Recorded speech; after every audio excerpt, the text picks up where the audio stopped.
Dans l'État du sud-ouest des États-Unis de l'Arizona, deux comtés pourraient être la clé du résultat de cette élection. Le comté de Maricopa à Phoenix et le comté de Pima, ici à Tucson, la deuxième plus grande ville de l'État. Dans une synagogue locale, cette observatrice électorale dit que le bureau de vote ici a ouvert à 6 h du matin et jusqu'à présent, le processus se déroule pacifiquement. Ça a été très calme et ordonné pour la plupart. Tous les électeurs que j'ai regardés d'entrée et sortie ont dans prudent comme habituellement en 10 à 15 minutes. Il n'y a eu qu'un seul incident où un échange s'est produit, mais il a semblé se résoudre assez rapidement. Certains électeurs ont apporté des bulletins de vote par anticipation, comme celui-ci, directement au bureau de vote.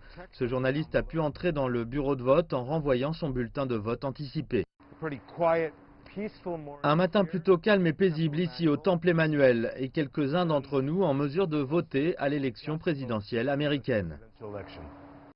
Un shérif adjoint du comté de Pima s'est tenu face à des électeurs qui venaient faire entendre leur voix lors de cette élection surveillée de près. Quelques petites entreprises du centre-ville de Tucson ont pris des précautions pour monter à bord de leurs fenêtres en cas de protestation. Dans la capitale de l'État, à Phoenix, CGTN a parlé avec un militant qui travaillait pour sortir le vote latino, qui, selon de nombreux observateurs, pourrait aider à aller vers le bleu de l'Arizona pour les démocrates pour la première fois en près de 3 décennies. Tony Valdovinos, un résident de Phoenix, âgé de 30 ans, est né au Mexique et n'est pas autorisé à voter aux États-Unis, mais il a travaillé pendant des mois pour obtenir le vote latino.